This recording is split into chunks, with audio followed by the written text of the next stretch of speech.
آج کی گفتگو میں ہم ایک بہت ہی دلچسپ سوال پر بات کرنے والے ہیں۔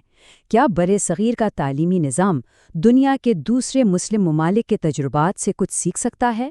ہم ترکی، انڈونیشیا، مصر اور ایران کے ماڈلز کو دیکھیں گے تاکہ یہ سمجھا جا سکے کہ آج کے چیلنجز کا سامنا کرنے کے لیے کون کون سے راستے ممکن ہیں۔ اور اصل میں ساری بات آ کر اسی سوال پر رکتی ہے کہ برصغیر کا دینی نصاب آنے والے دور کے چیلنجز کا سامنا کرنے کے لیے خود کو کیسے تیار کر سکتا ہے۔ یہی وہ بنیادی نقطہ ہے جس کی گہرائی میں ہم آج جائیں گے۔ اچھا، اس سوال کے جواب تک پہنچنے سے پہلے ہمیں تھوڑا سا پیچھے جانا ہوگا اور برصغیر کی تعلیمی تاریخ کی ایک بنیادی کشمکش کو سمجھنا ہوگا، یعنی جدیت اور روایت کا سنگم۔ جب ہم تحقیق پر نظر ڈالتے ہیں تو ایک بات صاف نظر آتی ہے، یہ جو دینی اور دنیاوی تعلیم کی تقسیم ہے نا، یہ کوئی ہمیشہ سے نہیں تھی۔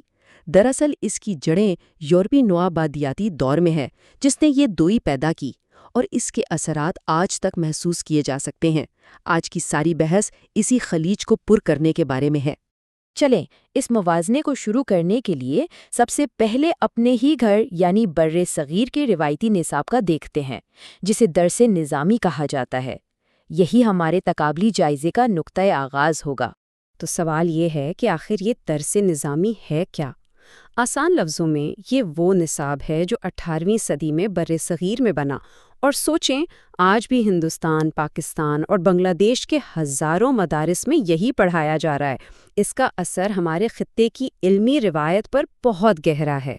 اور درس نظامی کی جو سب سے دلچسپ بات ہے نا، وہ اس کے مضامین ہیں۔ جیسا کہ یہاں نظر آ رہا ہے، یہ صرف دینی علوم تک محدود نہیں تھا، اس میں منطق، فلسفہ اور تاریخ جیسے عقلی علوم پر بھی بہت زور دیا جاتا تھا، جو اس کی فکری گہرائی کو ظاہر کرتا ہے۔ اچھا، اب ذرا برصغیر سے باہر نکلتے ہیں اور تاریخ میں تھوڑا پیچھے چلتے ہیں۔ سلطنت عثمانیہ کا تجربہ دیکھتے ہیں، کیونکہ وہ ہمیں بتاتا ہے کہ ایک مربوط اور جامع تعلیم کی روایت اسلامی تاریخ میں کتنی پرانی اور گہری ہے۔ عثمانیوں کا طریقہ کار کمال کا تھا۔ انہوں نے دینی اور دنیاوی علوم کو اس طرح جوڑا کہ ایک مکمل، متوازن نظام بن گیا، جس میں ہر طرح کا علم ایک ساتھ دیا جاتا تھا۔ اور یہ سب جدید دور سے بہت بہت پہلے کی بات ہے۔ ان کا نصاب دیکھیں تو حیرت ہوتی ہے۔ ایک طرف قرآن و حدیث ہے تو دوسری طرف قدرتی علوم، عالمی تاریخ، یہاں تک کہ سیاسیات اور دوسری زبانیں جیسے انگریزی بھی شامل تھیں۔ مطلب یہ کہ وہ اپنے معاشرے کو ہر لحاظ سے ہر ضرورت کے لیے تیار کر رہے تھے۔ تو یہ تو ہوئی تاریخ کی بات۔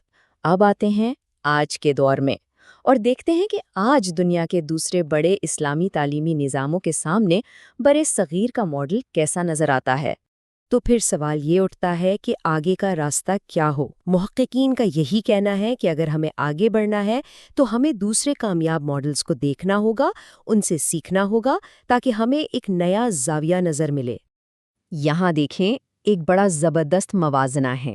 ایک طرف ہمارا درس نظامی ہے، پھر مصر کی مشہور زمانہ جامعہ الازہر ہے، ایران میں قم کے مدارس ہیں جو شیعہ علمی روالت کا گڑھ ہیں، اور پھر انڈونیشیا کا معہد علی نظام ہے۔ ہر ایک کا اپنا ایک الگ انداز، اپنی ایک الگ پہچان اور اپنی خاصیت ہے۔ یہاں ایک بہت ہی بنیادی فرق سمجھنے والا ہے۔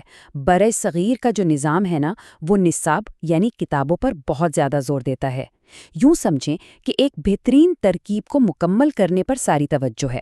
اس کے برعکس انڈونیشیا کا ماڈل وہ پورے ادارے کے ماحول پر فوکس کرتا ہے، ایک ایسا ماحول بنانے پر جہاں روایتی اور جدید علوم ساتھ ساتھ چلیں۔ یہ ترکیب کے بجائے ایک جدید باورچی خانہ بنانے جیسا ہے۔ یہ دو بالکل الگ حکمت عملیاں ہیں۔ تو ان تمام ماڈلز کو دیکھنے کے بعد ہم کس نتیجے پر پہنچتے ہیں؟ برصغیر میں تعلیم کے لیے مستقبل کا راستہ کیا ہے؟ دیکھیں، ہر ماڈل سے کچھ نہ کچھ سیکھنے کو ملتا ہے۔ درس نظامی نے ہمیں عقلی علوم کی مضبوط بنیاد دی۔ عثمانیوں نے دکھایا کہ مختلف مضامین کو آپس میں کیسے جوڑا جاتا ہے۔ انڈونیشیا سے ہمیں جدید ادارہ جاتی ڈھانچے کا سبق ملتا ہے۔ اور سب سے بڑی بات یہ کہ کوئی ایک ہی راستہ صحیح نہیں ہے، بلکہ منزل تک پہنچنے کے کئی راستے ہو سکتے ہیں۔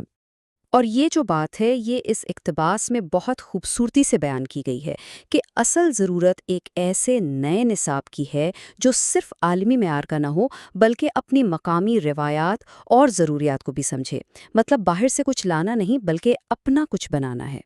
تو آخر میں ہم اسی سوال کے ساتھ اس گفتگو کو ختم کرتے ہیں کہ برصغیر کے لیے وہ منفرد اور جامع تعلیمی ماڈل کیسا ہو سکتا ہے؟